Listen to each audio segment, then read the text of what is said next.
देखो विज्ञान के कुछ रोचक तथ्य हैं जो आज हम लोग डिस्कस कर रहे हैं आप लोग के सामने, ठीक है।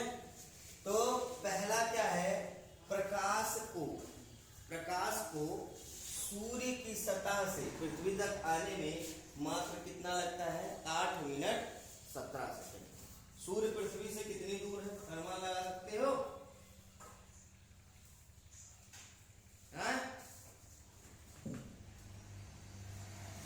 बहुत दूर है। बहुत दूर होने के बाद भी जब सूर्य उगता है और सूर्य की रोशनी कहाँ आती है, पृथ्वी पर, मतलब जैसे सूर्य की रोशनी पृथ्वी पर पहुंचने में, मतलब यहाँ से यहाँ तक की दूरी तय करने में उसको मात्र कितना लगता है समय, 8 मिनट और 17 सेकेंड, ठीक है। समझ में आया? मतलब जो प्रकाश होता है, मान लो ये सूर्य है, क्या है, जैसे ये सन हो गया सूर्य और ये अर्थ हो गया पृथ्वी, ठीक है। अब ये क्या हो गई तुम्हारी प्रकाश, ठीक है, सनलाइट जिसे बोलते हैं। उसको पहुंचने में सूर्य से पृथ्वी तक कितनी दूरी लगती है, कितना समय लगता है, 8 मिनट 17 सेकेंड। अब देखो दूसरा कह रहा है हर सेकेंड में लगभग 100 बिजली के वोल्ट से पृथ्वी टकराती है। कैसे? तुमने देखा होगा जो हमारी पृथ्वी है वो किस पे है, अंतरिक्ष में है ना। और अंतरिक्ष में तुमने देखा होगा कि बिजली जो है, आकाशीय बिजली कड़कती रहती कि नहीं कड़कती है, कड़कती है ना। तो वो कहाँ जाती है, ऐसा तो नहीं कि कहीं इधर उधर चला जाए। तुमने देखा होगा जो बिजली ऊपर चमकती रहती है, ठीक है, तो जब वो नीचे आती है तो कहाँ आएगी, पृथ्वी से तो टकराती है। तो ये कह रहा है कि हर सेकेंड में लगभग एक, ठीक है, 100 बिजली के बोल्ट से टकराती है। पृथ्वी हमेशा क्या करती है, हर सेकेंड में 100 वोल्ट बिजली से टकराती रहती है। अब ऐसे तो पृथ्वी पे जितने लोग हों, ऐसे होना चाहिए, होना चाहिए नहीं होना चाहिए, हर समय करंट लगना चाहिए, लगना चाहिए। फिर क्यों नहीं लगता है? अच्छा, किसी को पता है कि जो आकाशीय बिजली होती है वो कैसे बनता है? हाँ? नहीं पता है? तुमको पता होगा जब क्या होता है, इवोपरेशन होता है, ठीक है, सूर्य की रोशनी पृथ्वी पर पड़ती है तो जो पानी होता है वो वेपर बनकर कहाँ चला जाता है, ऊपर तुम्हारे अंतरिक्ष में, मतलब आकाश में चला जाता है। और आकाश में जाने के बाद वो क्या बनता है, वो छोटे छोटे बर्फ के क्या बन जाते हैं, गोले बन जाते हैं, पत्थर बन जाते हैं बर्फ के, ठीक है। वो इतना ज्यादा वहां पे लो टेम्परेचर हो जाता है कि वो क्या बन जाते हैं, बर्फ बन जाते हैं। और जब दोनों में आपस में क्या होता है, टकराव होता है। क्या होता है, टकराव होता है। जब दो बर्फ में या दो आइसलैंड्स में, तो वो क्या होता है, उसमें से जैसे पत्थर को पत्थर से रगड़ने पे चिंगारी उत्पन्न होती है कि नहीं होती है, वैसे ही क्या होता है, जब बर्फ आपस में बहुत बड़े बड़े होते हैं और टकराते हैं तो एक लाइट जनरेट होती है और उसको क्या कहते हैं, आकाशीय बिजली कहते हैं, ठीक है। तीसरा क्या है, यदि हम कार को ऊपर की तरफ चला सकते हैं तो 1 घंटे में अंतरिक्ष में चले जाएंगे। अभी तुम लोगों ने कार कैसे चलाते हो, कार ऐसे चलाते हो ना, ऐसे चलाते हो ना। मान लो यहाँ कार हो गया, मैं देखना बहुत सही नहीं बना पाऊंगा, कार वगैरह, ठीक, मान लो ये कार हो गई, ठीक है, कार्टून वाली कार है। तो हम ऐसे चलाते हैं, ऐसे तो चलाते हैं पृथ्वी पे। यदि हम इसको ऐसे चलाएं, ठीक है, यहां से ऐसे चलाएं, ऐसे अगर जो चलाने लगे, ठीक है, तो 1 घंटे में कहां पहुंच जाएंगे, अंतरिक्ष में पहुंच जाएंगे, समझे। लेकिन ऐसा पॉसिबल है क्या, नहीं है ना, ठीक है, क्योंकि उसको उतनी फोर्स की जरूरत पड़ेगी, उतनी सारी ग्रेविटेशनल फोर्स भी तो लग रहा है। ग्रेविटेशनल फोर्स लगता है कि नहीं लगता है? मान लो किसी चीज को हम ऊपर फेंकते हैं तो क्या ऊपर चला जाता है, हाँ? कहाँ आता है, नीचे आता है। तो ग्रेविटेशनल फोर्स अप्लाई होता है, उसकी वजह से वो नीचे आ जाता है।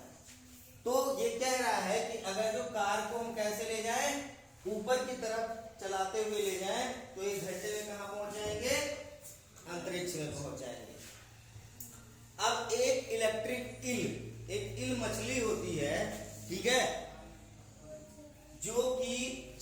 650 वोल्ट का झटका दे सकती है। समुद्र में एक मछली पाई जाती है जिसको इल बोलते हैं, उसमें क्या होता है, इलेक्ट्रिसिटी जनरेट होती है। क्या जनरेट होती है? इलेक्ट्रिसिटी। अगर जो उसके आसपास से निकल जाओ तो तुम्हारी डेथ हो जाएगी, इतनी ज्यादा वोल्टेज होती है। अपने घरों में कितने वोल्ट लगते हैं स्टैंडर्ड? 230, 220, 240 यही लगता है ना। आप सोचो तुमको 650 वोल्ट का झटका लगे तो क्या होगा? तय हो जाओगे नहीं हो जाओगे? अब देखो पांचवा है, मानव शरीर में 60,000 मील रक्त वाहिकाएं होती हैं। 60,000 मील रक्त वाहिकाएं होती हैं। मतलब क्या है कि अगर जो जितनी भी तुम्हारे शरीर के अंदर खून जाने के नलिकाएं हैं, नसें हैं, उनको उधेड़ के और लंबा करते जाओ, लंबा करते जाओ, लंबा करते जाओ, तो वो कितना निकलेंगी? तुम्हारी 60,000 मील होगी। ठीक है, समझ में आई चीज? कितना लंबा होता है। मतलब जैसे हमारे इन नसों में भी खून बहता है, इन नसों में भी खून बहता है, पैर में की नसों में भी खून बहता है। सारी नसों को क्या करें? निकालने पहले बाहर और उसको सीधा करके आपस में जोड़ते जाए तो कितना जाएगा वो? 60,000 मील। ठीक है, अब देखो क्या कह रहा है, हर 2000 में से एक बच्चे का जन्म दांत के साथ होता है। कितने लोगों ने देखा है कि बच्चे का जन्म होते ही दांत आ जाता है उसके मुंह में? हैं? देखा है? नहीं देखा है? पक्का?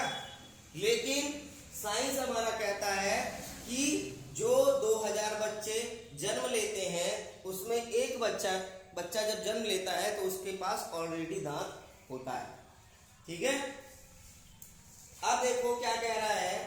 ठीक है, एक कुत्ते की, ठीक है, जो कुत्ता होता है ना, कुत्ता होता है तो कुत्ते के पास तो ऐसा कोई चीज नहीं होती, वो क्या करता है? सूंघता है ना।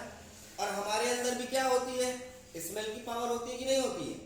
हम कोई चीज सूंघ के बता सकते हैं कि ये कौन सा मसाला है, ये बदबू कर रहा है कि ये महक रहा है, कौन से फूल का फ्रेग्रेंस है, बता देते हैं ना। तो अगर जो कुत्ते की सूंघने की क्षमता देखी जाए तो इंसान से क्या होता है? 1000 गुना ज्यादा होता है। कितना गुना? 1000 गुना। मतलब अगर जो हम यहाँ से रह के यहाँ तक का सूंघ सकते हैं तो वो 1000 गुना दूरी तक सूंघ सकता है। समझ में आई जी? उसके क्षमता इतनी ज्यादा होती है कि हमसे 1000 गुना पावर होता है उसको सूंघने के लिए। समझ में आई चीज? अब देखो इंसान अपने जीवन में लगभग 25 वर्ष सोने में ही गुजार देता है। अब बताओ इंसान की आयु कितनी होती है? जो पहले का माना जाता था वो कितना माना जाता था? 100 वर्ष का। इससे ऊपर भी लोग चले जाते थे, लेकिन उसके बाद क्या हो गया? 80 वर्ष का। ठीक, अब जो है 70 से 75 वर्ष का है।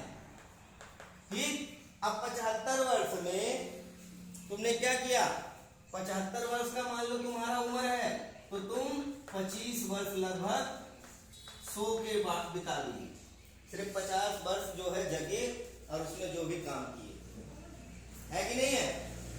तो ये मान के चलो 75 वर्ष का 25 वर्ष कितना हो गया? 1/3। मतलब अपना तुमने जीवन का, पूरे जीवन का 1/3 हिस्सा कैसा गुजार दिया? सोने में ही गुजार दिया। ठीक है, अब देखो क्या होता है, हमारा दिमाग शरीर में मौजूद कुल ऑक्सीजन का 20% अकेले ही उपयोग करता है। मान लो हमें ऑक्सीजन की जरूरत होती है, हम रेस्पिरेशन सिस्टम से क्या करते हैं? ऑक्सीजन लेते हैं, ये तो पता होगा सबको। और वो ऑक्सीजन कहाँ जाता है? ब्लड में जाता है। जाता है कि नहीं जाता है? फिर वो ब्लड के थ्रू कहाँ जाता है?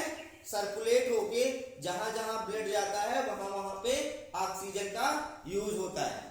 ऐसे ही जो दिमाग होता है, मान लो तुमने 100% जो है ऑक्सीजन अपने शरीर में लिया, 100% ऑक्सीजन शरीर में लिया, तो दिमाग जो होगा वो 20% अकेले ही इस्तेमाल कर लेगा, बाकी पूरी बॉडी 80% में एडजस्ट करेगी।